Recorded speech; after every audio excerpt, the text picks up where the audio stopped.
Sorry. Oh, did we start? Yeah, we started now. Welcome to Politics is Broken. I'm Stuart Reynolds, or better known online to your mother as Brittlestar. Joined as always by Lisa. Hello, everybody. Today we're asking if America's self-inflicted chaos has finally crossed the border, because between a U.S. ambassador's meltdown, Trump's revenge tariffs, millions of Americans losing food support, and now Alberta's teachers walking out, the whole continent's starting to look one cheese short of a charcuterie board. That's right. America's throwing tantrums, and Canada's losing its patience, and Alberta's about to give everyone detention. Let's dig into what's going on. Welcome to Politics is Broken with Brittlestar and Lisa B.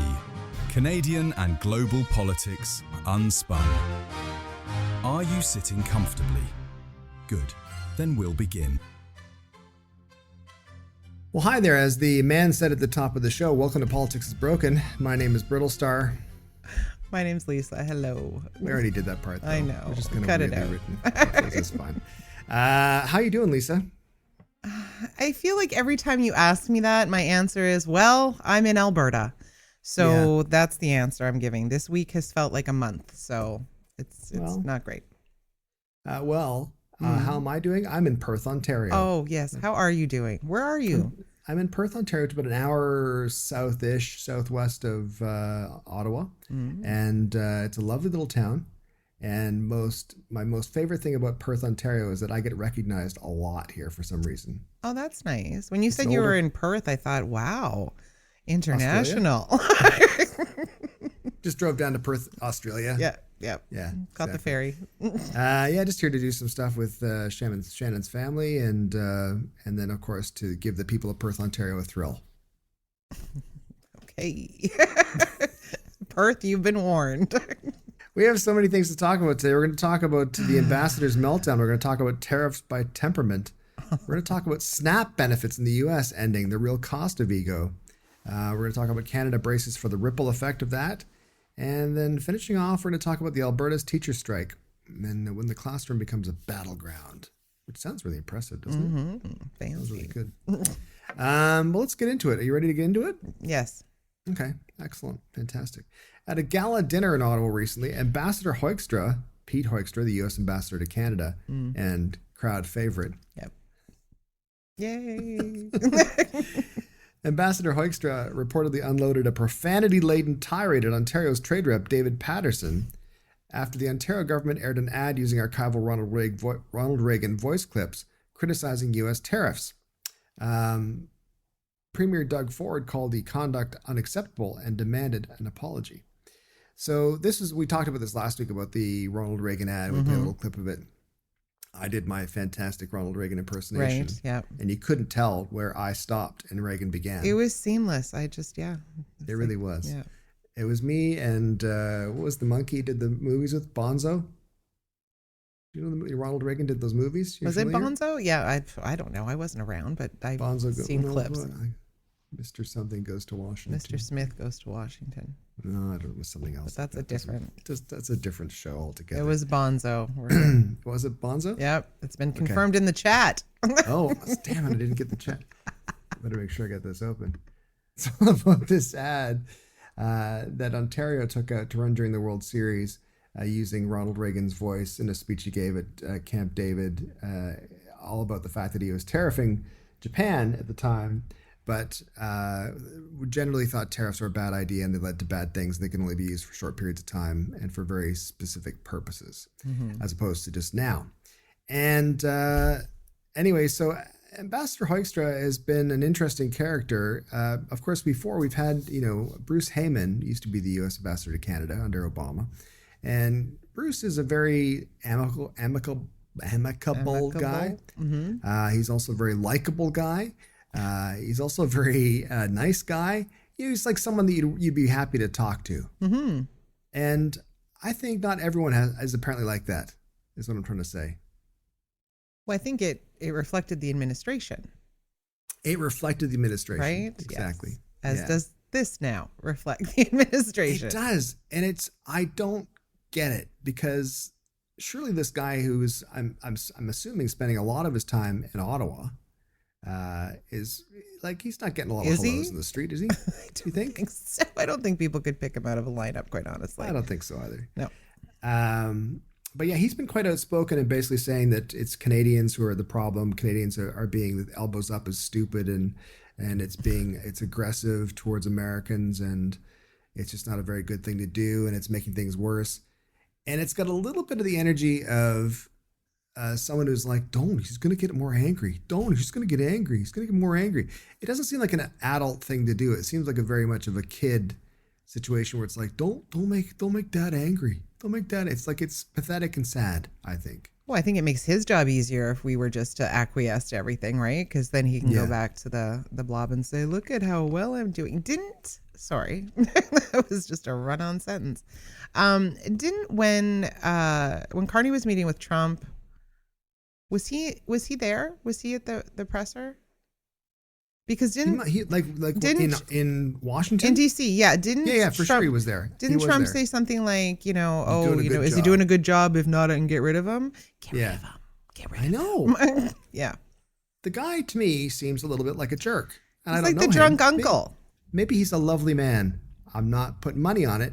Maybe he's a lovely man. But it just doesn't seem like it's helping things whatsoever. And I think one of the things that bothers me about Ambassador Hoekstra's performance is that he doesn't, unlike Bruce Heyman, he doesn't understand the Canadian perspective whatsoever. No. I don't think. And even worse than that, I don't think he cares about the Canadian perspective. I don't think he's taken any time. I think, here's your position, go do it, and do it by achieving whatever goal the administration wants, right? And so, and I don't think that's been easy, clearly. We're kind of dancing back and forth. But it's not Americans. It's the administration that we have issue with, because even though they were elected, we know they don't represent every American, right? So I have no ill will towards the majority of Americans, I think, maybe. But it's the administration that's ridiculous and is causing all the problems. So you can't then turn around to us and say that we're being difficult. I beg your finest pardon, sir. We are not difficult. It's you're right, and I think the thing that also worries me, and I've said before, is that the idea that we were supposed to be angry at Americans and Americans are supposed to be angry at Canadians, and it's like no. This is, first of all, Canadians and the Canadian government not responsible for any of this stuff whatsoever. Like 0% responsible for it. I'll even stand up for the tariffs ad. That is a Canadian government, a provincial government standing up for Canadian jobs. I don't have a problem with that. That's great.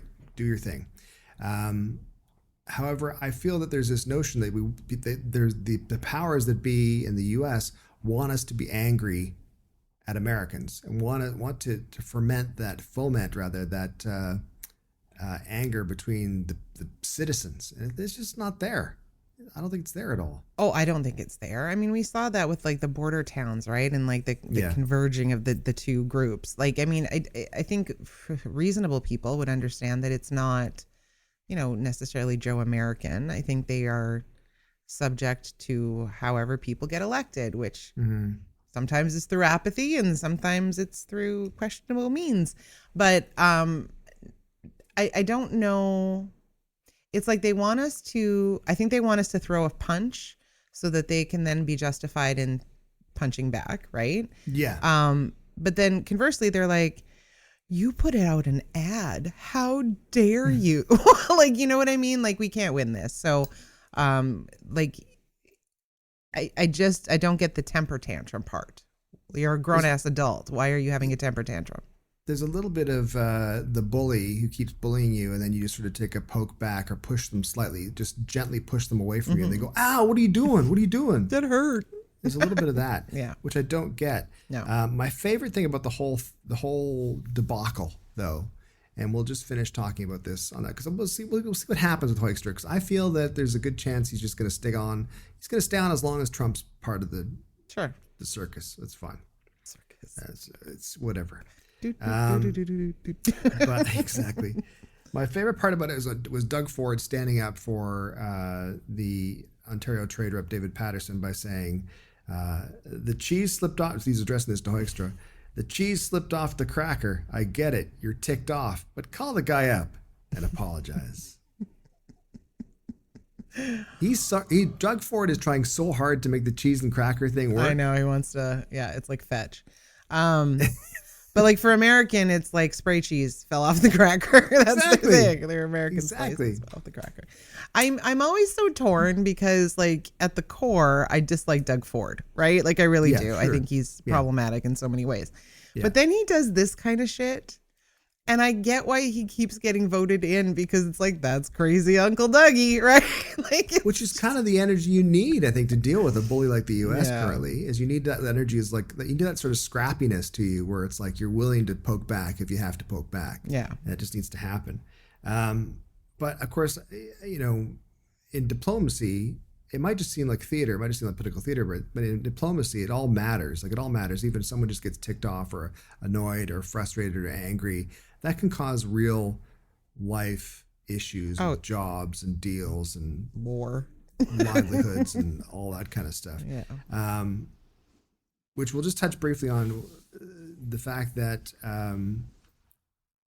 Donald Trump was so upset about that ad, the Ronald Reagan ad. So mad. He was so angry about it, apparently. Just stomping around the White House.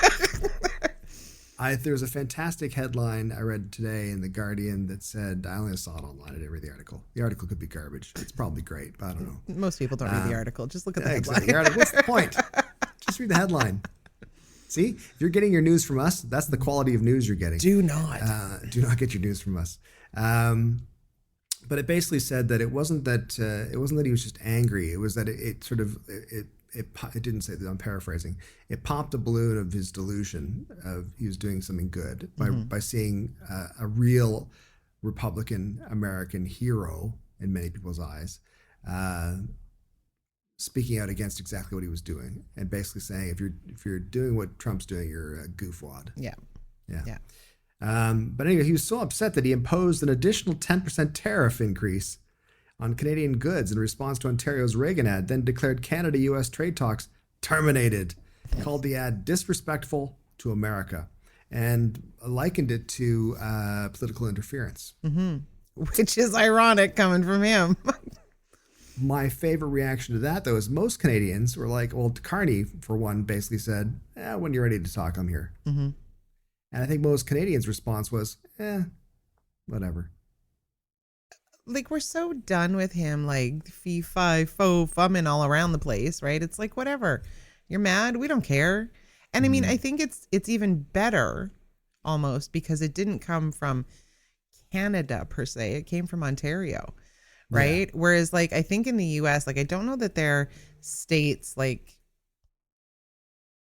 would do something like that. You know what I mean? Would, like, take the ownership of, like, putting something like that out.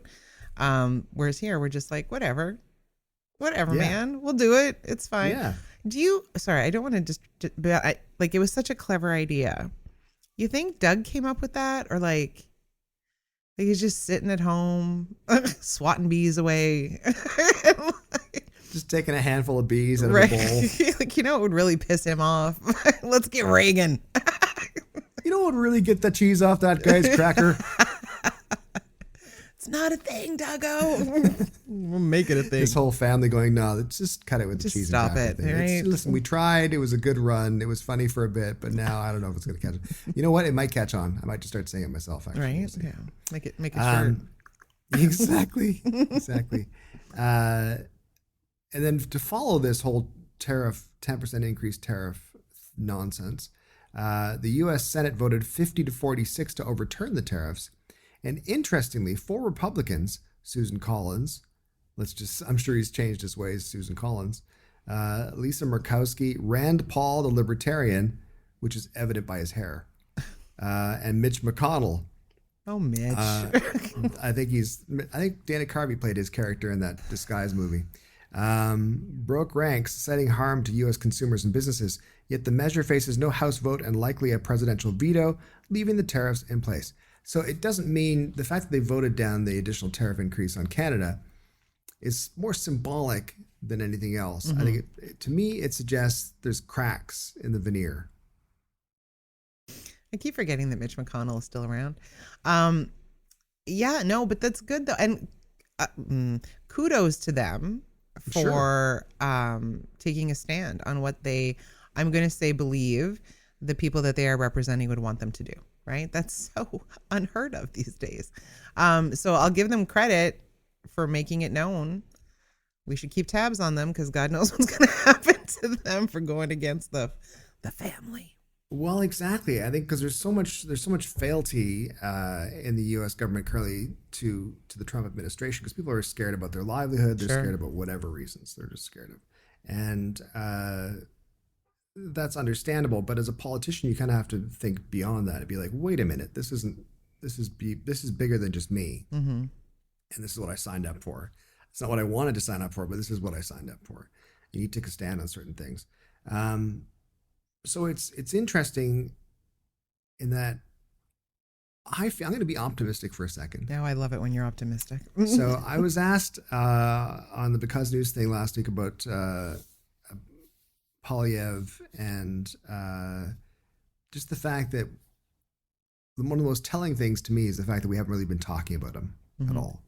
He hasn't really been breaking through as much, which suggests to me, and also this break in the ranks in the Republican Party in the U.S. suggests to me the wheels are getting a little shaky on that whole goofwad bus of people. And it feels like things are going to start to fall apart quickly and rapidly. Because you keep thinking there must be a line at which people are like, I'm not into this. And we mentioned before, like the previous election when Carney got in the spring, it was like, that to me was the line that the Canadians decided, I'm not willing to go past that line. And I feel that there's other types of examples of those lines coming up that people are like, now people like Marjorie Taylor Greene in the U.S. is now taking a stand and saying, well, this, the Epstein files, we need to actually do something about it because this is women's lives that were ruined.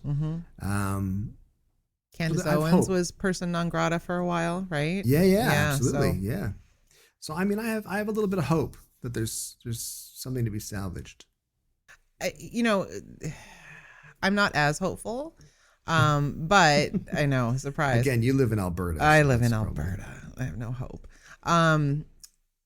It's nice to see from the perspective of you're not just your party, you were elected to represent. And if you are doing things to represent the people who voted for you, it may not always align with like the big master plan. And I give them credit because it's courageous to be the one to say nay as opposed to yay, right? So, well, as you're saying, there's real world implications of all this nonsense and this goofwadishness.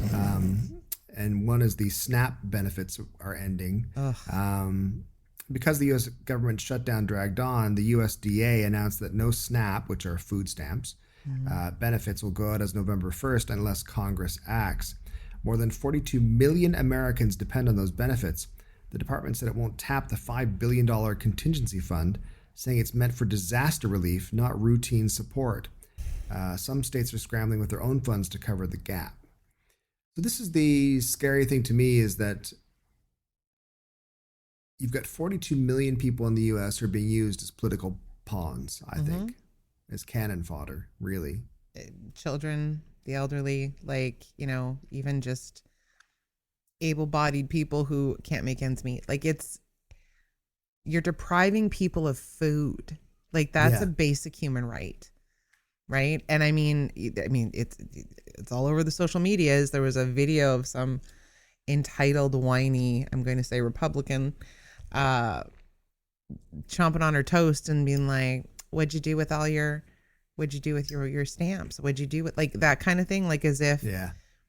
As if what you're getting is exorbitant in nature, that you're, getting caviar and champagne every week. Yeah. But what do you think people did with their stamps? They ate it. They cashed it in for food to feed their family, and they ate it. And so that lack of common empathy for other people is really, those are the Americans I don't like. Right. Yeah. But yeah, food is a human right. I don't know why. Yeah, there's definitely that group of people rather that are largely in the U.S. but everywhere in the world, where specific to this situation with the SNAP benefits ending, they're saying things like, well, just get a job. It's like a work lot of these harder. people, a lot of these people have jobs. That's kind of part of the problem is that they Mm-hmm. have jobs and it's not enough No. to keep things going.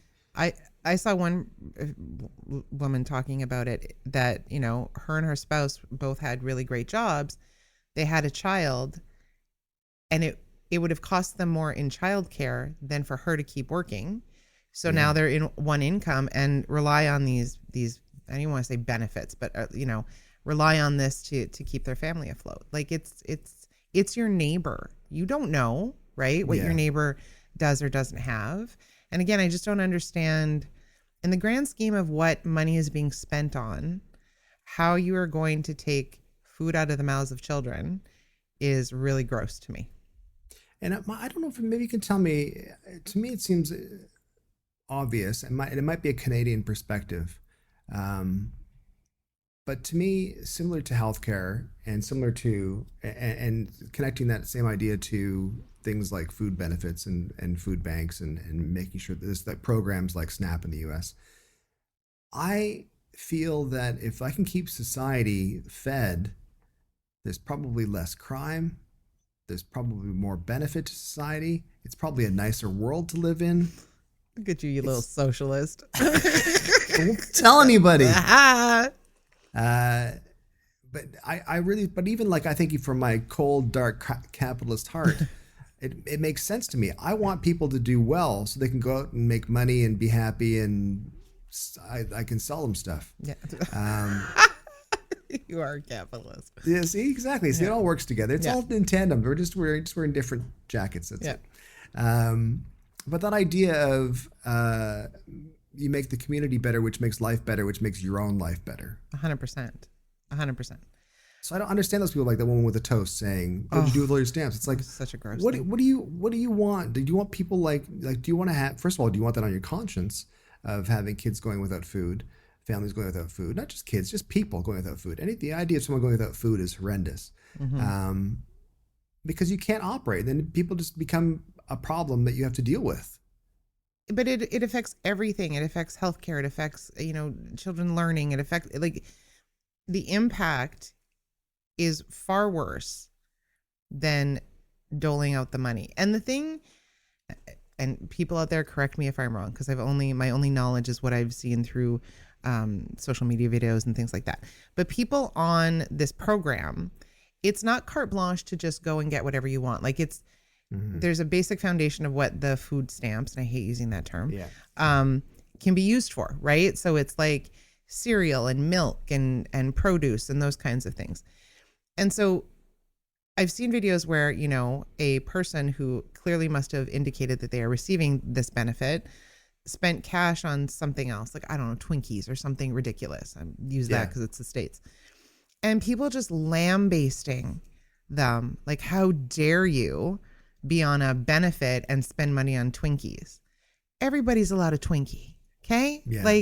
You don't, just because you're in a situation where you need support doesn't mean that you're not allowed to have a Twinkie every once in a while. And that ideology of like watching over people to make sure they earn their benefit is just, it's inhumane, I think. And that's where they're pushing people, I think. I think it's also pretty arrogant and pretty ignorant as well. I think the idea that, I remember talking to someone who's referring to people from a women's shelter, like secondary housing type of thing. And they said, I don't really give anything to them because I see them outside smoking and stuff. They've got money for smokes. So they don't need anything else. It's like, let me ask you how many drinks you've had this week. Let me ask you how many treats you bought yourself this week. Everyone has got their something to get through.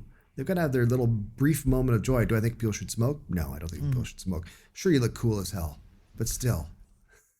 Blowing smoke right But still, it's not up to me. It's like if that gets you through, everyone needs something to get through. The Twinkies, whatever. Provided it's not doing more damage than the fuel to get you through, then I'm all for it. Whatever, sure, whatever you need. Everyone's got something that they need to, even if it's something that they should maybe cut down on or whatever. And I remember working at doing like a thing and not working at, doing a day at a work. Me? Work? No. I just show up. Spending a day at a food bank, and it was fascinating because I'd never been to a proper food bank before, and people from all walks of life, all creeds and colors, all ages, coming through, humbly getting what they could grocery wise, and putting pride aside because they're like, we just need food. And it's like, I remember thinking at the time, I don't care why you're there. Because if you've got money and you're abusing a food bank, for example, I mean, first of all, you're a weirdo. Secondly, it's highly unlikely there's anyone doing that because it does require, you have to put your pride in your pocket as you enter the door. And everyone's lovely inside the food bank. Everyone's nice, everyone's fine, and everyone's there for the same reasons. It's kind of like the idea of like being horrified about being seen at a strip club by people you know, and then realizing, wait, people I know will see me. Yeah, they're here too. Exactly. So I'm equating food banks and strip clubs directly. No, I'm not. But that's almost choked on my water there. Same idea that it's like if you're there, and everyone's there for their own reason, and that's fine. But I remember thinking, I don't care why people are there. They've got a reason why they're there. This is helping them. If it's only for this week, because there's a huge gap or the crack widened where there was no money in that to fill in those 10 days where they have no money for food. Yeah, that's fine. Do it. This is what it's for. There are people who are doing it all the time. It's like, that's also fine. That's exactly what it's for. So I think this idea that, you've got things like SNAP benefits in the U.S. tied to the political theater, the political chess game that's happening, as well as the administration's ego, is the scariest part about what's happening to me. Not the scariest part. One of the many, many scary parts that's happening in the U.S. currently. Remember what happened when they wanted to introduce school lunch programs in Canada? There's a certain demographic that were like, absolutely not. And it's like, these are children. You know what I mean? Yeah. Like, feed the children. I don't understand. Okay, so you equate it to strippers. I equate it to this. I didn't equate it to strippers. You were all about the strippers. So like at Halloween, okay? I don't care how old you are when you come to my door. I've had adults carrying their babies come to my door. And it's like, is it for the 3-month-old that you're holding? I don't care. If I have the ability to give you a chocolate bar and you need a chocolate bar, take the damn chocolate bar, right? Sure. And it's the same thing. Like, in Canada, I don't care if my tax dollars are going to feed school-age children if I don't have a school-age child receiving the lunch. Because that's what a decent society does, is help protect the people that don't have. And I don't know if that mentality generally exists in the US, right? Because they're very different, right? The US is very different than Canada. But to politicize a vulnerable group, like you said, that are just cross sections of people, is like, again, the only word I have is inhumane. Like, it's inhumane that you're going to, so like, what are you trying to do? Because if we look at it like, and again, I hate that we have to do comparisons to things, but like, are you trying to pick off the weakest of your citizens? Like, because that's really what it is that you're going to be doing. And that's terrifying. It's terrifying, and it also makes no sense. From an economic point of view, it makes no sense whatsoever. No. The less people there are in an economy, the less money there is in the economy. Exactly. And that means you can't get as rich as you want to get. I jokingly said before, I want people to do really well because I want them to grow up and have great jobs they love and get well paid and be able to get the things they want so I can sell them stuff. And buy your stuff, 100%. Yeah, but that's reality. That is reality. That's how the whole system works. Yeah. That's how it works best. And it's like, I mean, it drifts into things like healthcare, of course, in the U.S., which I think, how can a country based on market economy not want everyone in the market economy? Why would you take people out and give money just to a small group of people who aren't going to spend that money? Because they've already got 3 boats. So what does it matter? It doesn't, I guess because everyone thinks they're going to be one of those people is the idea. But like us not understanding it, is it because we just didn't grow up in that? Like growing up in Canada, is it more of or being in Canadian culture, is it more of a trying to look out for your neighbor, right? Yeah, I think it is. I did just because every episode comes with a flex, right? So I was quoted in It's been a while. Yeah, I was asked a similar question for a CNN article recently, this past couple weeks. It came out a few days ago, and by Vivian Song. It's a great article. She wrote an article about flag jacking, which was Americans using Canadian flags to travel Europe, basically, which they've been doing for decades. That's an odd descriptor. This is. I think there's a picture of Trump doing that, isn't there? Ew. Yeah. But the question posed to me was, can you tell Canadians when you're in Europe, when you're the UK, when you're away from North America, can you tell who's an American, who's a Canadian? And I said, I think you can. I think it's because there's an element of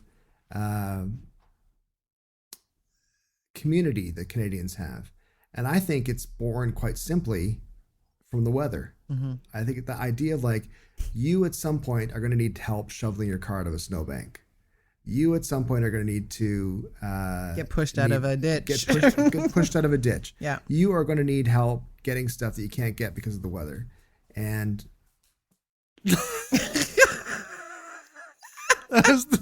At first I was like, I didn't know you had a dog. Oh. that was the worst sneak out ever. If I called, I wasn't going to be able to get up. Can we pixelate that as it crosses the screen? I love it. That's obviously going to be a GIF of this week's episode. There she goes again. See you in a Bye.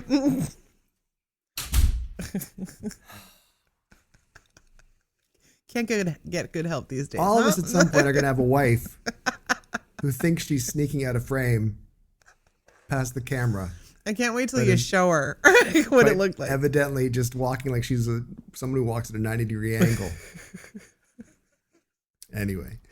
But yeah, no, I think that the question was asked, can you tell Canadians? And I think quite simply it's because of one of the main reasons is because of the elements, the weather. It's like we need to bond together. We don't have the luxury in February of just going it alone. We need help. We have heat. We need food. We need transportation. We need all that kind of stuff. And that requires people working together. If we don't work together, if people didn't work together in most places in Canada, not everywhere obviously, but in most places in Canada, and in the middle of February, people stop working together to help each other, you'd get nothing done. You wouldn't be able to go anywhere. You'd be out of luck. No. The roads would be jammed with cars that are stuck because you can't push your own car out. Which to me makes it, you realize that you talk about people in Michigan being somewhat Canadian-like and Minnesota being very Canadian-like. And it's like, yeah, they also deal with the same kind of weather. Yeah. So, yeah. I want to move on. So the hotter it gets, the meaner people get? Is that what That's we're right. saying? Okay. Exactly. Good to know. Except Okay. Sorry, South California's- America. Yeah, South America. I don't know what happened. The rule, that's the exception that breaks the rule. It flips Meaning at the equator, right? Is that what happens? The colder it gets, the meaner they would get. Okay, all right. We're just going to ignore Mexico and that whole theory. That's Because they seem nice. Yeah. Well, we'll just move on from there. We'll just cut that out. But of course, all of this stuff ripples into Canada as well. And we're preparing for some budget news from Prime Minister Carney. And recently, François-Philippe Champagne, the Minister of Innovation, Science and Industry, said, prepare yourself, essentially hinting to that there was going to be some cuts. Canada is signaling federal spending cuts up to 15% in some operational budgets over 3 years. It's being sold as responsible management, but critics call it austerity by stealth. The cuts focus on services and staffing rather than capital projects, which are, of course, Carney's big investment push, all that kind of stuff. Yeah. How bad do you think it's going to be?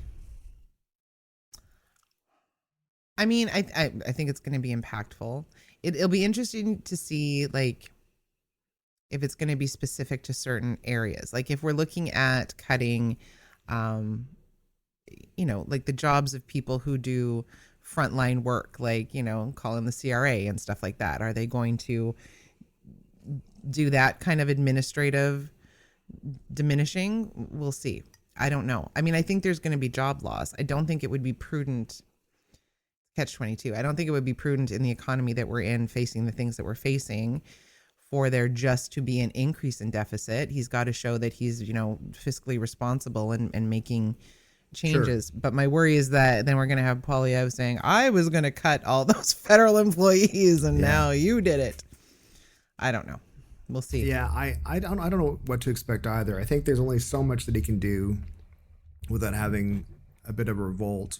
But I don't know who we revolt to. That's his one benefit, is that I don't know who we leap to from there. He's like, where are you going to go? He's not ready to do anything. Yeah, exactly. God, no. You're not going to go further to the right with more cuts to the Conservatives.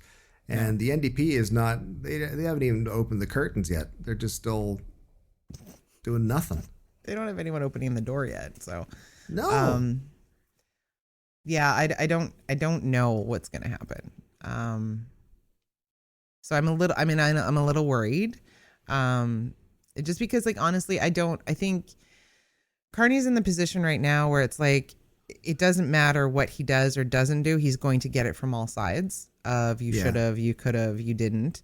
But my hope is that within the budget where we may see some cuts, we also are going to see some gains elsewhere, right? Like there has to be. Yeah. And I think there will be. I think there's it's an interesting time right now, because I feel that with news of Trump saying that he wants to start up nuclear warhead testing in the U.S. because he saw Russia doing it. To me, it's just him thinking back. Do you remember the Cold War? Remember the 80s? You ever see that movie? That movie about the 80s? Oh man, that was good times, wasn't it? The cocaine, when everybody stuck to themselves. Yeah, exactly. Yeah. We were all worried the bomb was going to drop, and we'd all go out dancing to the latest Duran Duran single. And then it didn't. Yeah. Occasionally, I would see the Duran Duran signal. It'll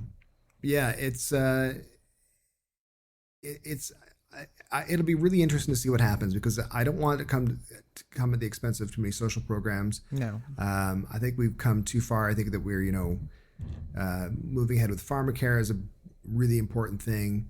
The dental program is a really important thing. And again, to go back to our earlier point, it all serves the purpose of making society better, which makes everything better, which makes more money, which I think is good. For everyone. For everyone. Mm-hmm. Exactly, which is the good thing. Let's finish off with talking about whatever's happening in Alberta. On a nice light note. Do you want me to read the summary of the... You give me what you got and I'll tell you if it's right. Oh, I see how it is. The province-wide strike for the Alberta teachers began October 6th after teachers rejected a provincial offer of a 12% raise over 4 years and the hiring of 3,000 additional teachers. The union... I'm just kidding. I'm just kidding. I know. I've softened you. That's exactly. The union says, don't tell my friends. The union says the deal ignored issues like class sizes and classroom complexity. Premier Smith responded with the Back to School Act, Bill 2, forcing teachers back to work by invoking the notwithstanding clause to override the right to strike.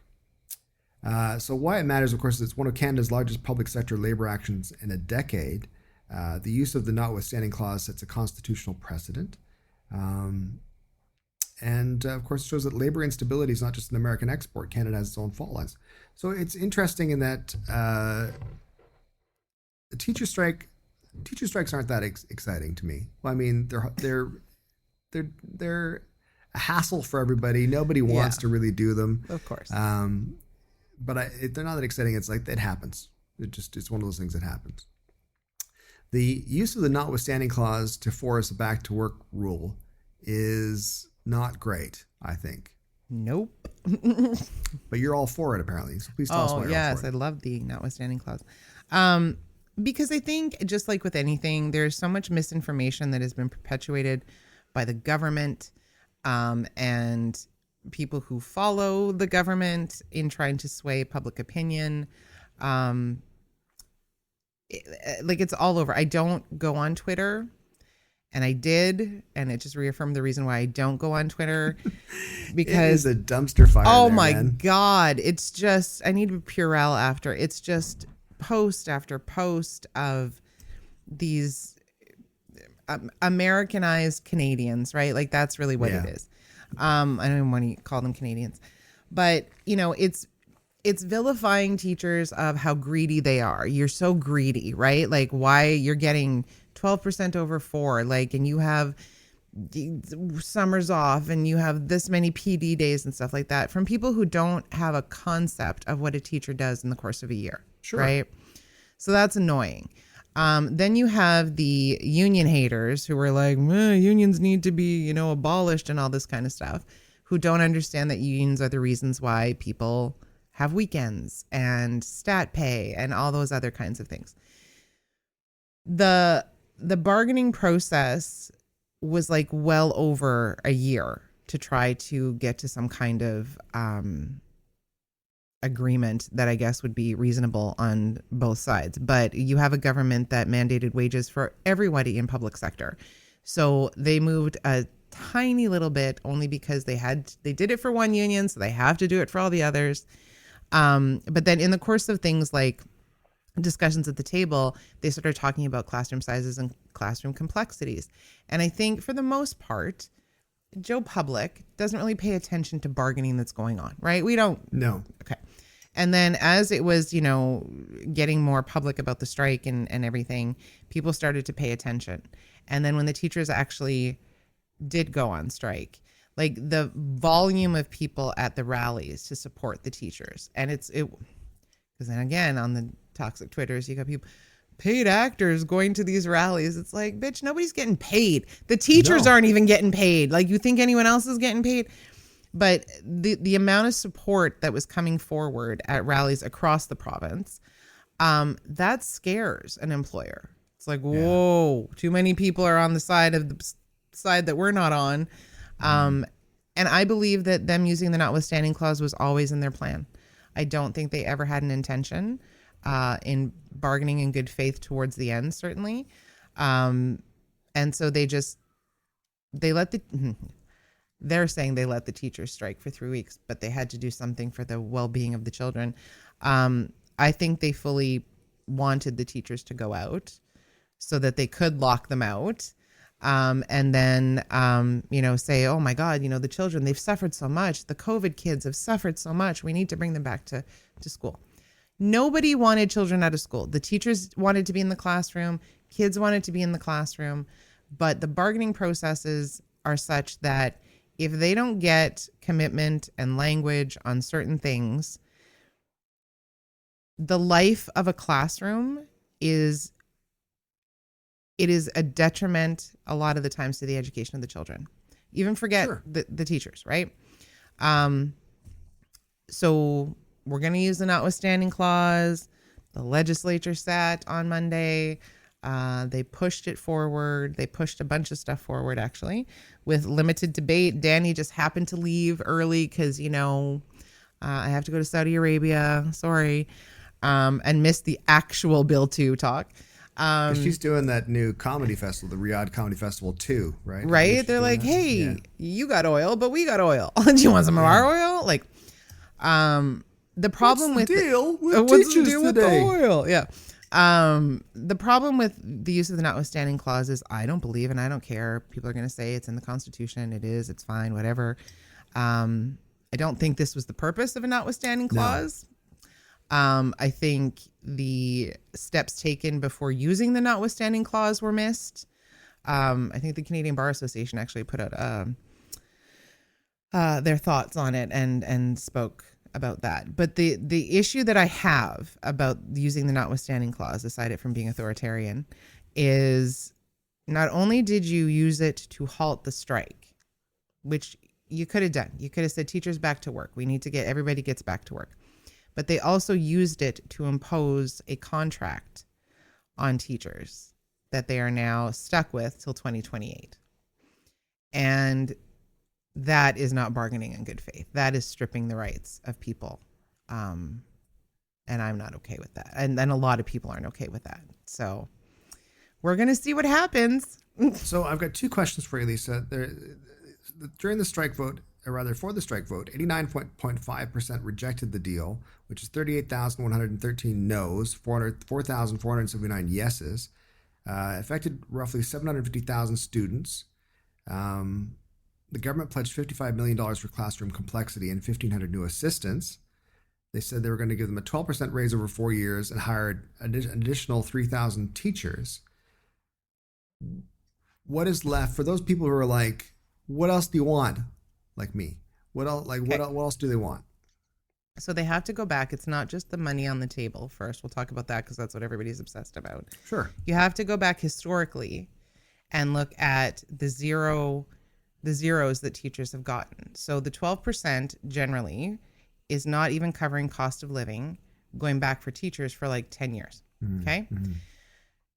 The government is saying things like if they get the 12%, a tier 6 teacher is going to be making the most of Western Canadian provinces, except the other provinces are still in negotiations. And so that is not a settled salary. So they may not actually end up being. To be fair, it's a catch-22 with this government, because when they were trying to dispute some of the things that the teachers were saying, they would say things like, well, we have 55,000 teachers and 750,000, so that's only classroom sizes of 20. What's the big deal, right? And we know that's not the case. So they're disputing the class sizes, but then they're saying, oh, but we'll get you 3,000 more teachers. So like you either believe that it's a problem or you don't believe that it's a problem, right? In terms of the EAs, sure, get more EAs, except you weren't paying the EAs properly, and they had to strike in January when it was minus 30. Like, you know what I mean? Like, it's like they're making it look like they are giving all these things, but a lot of the times, if things aren't enshrined in language, it's just, a handshake. Yeah. And so that's the concern, is they can say whatever the hell they want now, and then just like anytime things have to come to fruition, it's like, oh, sorry, we're in a deficit, oil tanked, we can't give you the stuff. So it's those kinds of things. Now, the government is saying if they had done the things that the teachers had wanted, that would have put an extra $2.2 billion on top of their $8 billion that they're giving to education. And I say to that, this is the future of the province. These are children that you are teaching and providing a safe, hopefully, environment to, because the classes are too big. The class sizes are too big. There are children that have complexities, which at first I was fine with the term, but it's almost like now it's a derogatory term, right? Like, are you blaming children that have complexities for being in the classroom? And what does that mean, right? There's just a lot that you have to dig through and not just take the words that they're saying at face value. Do I think our teachers should be paid more? Yes. They work far above what active classroom time is, right? And so people saying they get summers off, okay, sure, they may get a few weeks off because they're in the classroom long after school lets out, and they're back in school before school lets in, right? But there's so much else that has to be done within our education system. We used to be like top tier, and now we're not, because our curriculum is just garbage. There's just a lot of stuff. It's not just look at what we're giving. It's look at how far we have to go back to even make it comparable to what it should have been back then. And I think that's what the teachers are finally saying. It's been decades and decades and decades of not putting into education. When I was looking at, because they keep talking about all these schools, we're going to do schools, we're going to do this, we're going to do that. Like, shovel hasn't hit dirt for this, right? And you can't just pop up a school in 6 months. It takes a long time. The last time that on the provincial government website, it showed an outline of where there were going to be schools built, like whatever, like renovating of schools, all those kinds of things, was in 2019. Since then, the government of Alberta has not kept a registry of what the plan is. And in 2019, that is when the UCP government came into play. The NDP government had a list of all their projects. Right. And that's in the toilet now. So there's a lot more to it than just teachers think they're better than 12%. That's not what it's about. So with all that in mind, what's Danielle Smith's game? what's she hoping to achieve? 'Cause to me, I think she's done nothing except piss off a whole bunch of the electorate. I think, look, there are other sectors that have been bargaining, and there's other sectors that would have taken the 12%, as they've said, but there was more to the contract than just the 12%, right? So there's the base offer, and then there's all this other stuff that happened, regardless of whether it's nursing or whatever. I think they were mad that the teachers weren't just going to take what was being offered to them, that they were pushing back. And what I don't think she's realized is that you have pissed off a lot of people, not just union workers. No. You have pissed off a lot of the public. Sure. You've pissed off other unions in other provinces that have all spoken out against the use of this clause, right? I don't know that she anticipated the backlash. And I'm trying to be leery because I don't want to prop up things that could or couldn't happen until they happen, right? Yeah. But I think it has certainly lit a fire on a lot of demographic of Albertans who, because I hear it all the time, right? Like, oh, what can we do? What do we do? You have people putting forth recall petitions and going out and getting signatures to try and recall UCP MLAs. Like, people are taking action where a lot of times we would just sit back and go, okay, well, we got to wait till 2027. I guess, we'll just kind of roll with it. It has encouraged people to figure out how to make change. It may not happen, but you have people wanting to do that. And that kind of stuff is scary to an authoritarian. For sure. I mean, we've talked about this kind of hope that we have that in a lot of places in the world currently, that there's the public who have been a little bit lazy exercising their democratic right and democratic responsibility more than just right, about finding out who stands for what when they go to the polls and why they should go to the polls in general. Yeah. And there's a little bit of the FAFO aspect to this, right? There's been a little bit of the fucking around was kind of like just whatever, it's fine. Yeah, we'll see what happens. It can't be that bad. It's gonna be fine. Now it's the find out part where it's like, okay, we have to do something. Yeah. So again, I'm gonna try to be a little optimistic and say that this might be a watershed moment. There's always a deciding moment in the end of someone's political career. Yeah. Fingers crossed.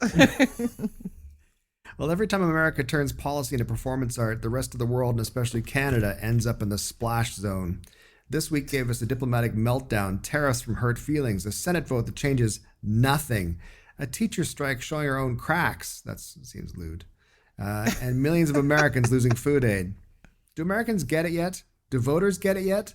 Do they realize the chaos caused by the current administration in various places in the world are wreaking havoc everywhere, not just in their own countries?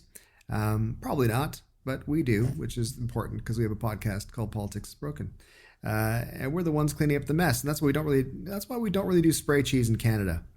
Keep your sticks on the ice and keep your cheese on the cracker. So I think I'm going to turn this into a thing. Yeah, I think that's good. I'm trying to figure out the shirt that you're going to do with that. Sticks on the ice, cheese on the cracker. Sticks on the ice in the front, cheese on the cracker. Cheese on the cracker in the back. Yeah. I'm going to go tell my hairstylist that's how I have my haircut. Don't get sued by Doug. I'd be like, that was mine. No, I think it's good. It's just get out there and do it. It's just get out there and sell some hats, sell some t-shirts. Quick side note before we finish. I don't know if you saw Rachel Gilmore's post about the white supremacist rally in Ottawa, downtown Ottawa. And they were standing outside the CBC complaining about how white men aren't treated fairly. And one guy, as she referred to as a complete icon, walked by them and said, "Bunch of fucking losers, take your fucking masks off." I think that's a good way to end the show today. There you go. It's a good message for all those folks. I love it. Yeah. I love it. Anyway, thanks so much for listening and watching. You can find us, of course, at brittlestar.com and all of your favorite podcast platforms. Thanks so much, everyone. Take care of yourselves. Be nice to each other. See ya. Have a good week, everybody.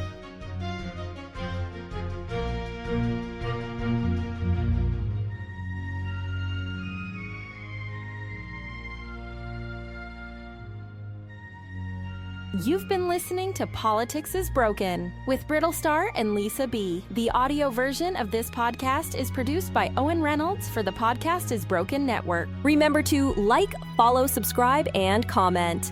And don't forget to check out Brittlestar.com for more.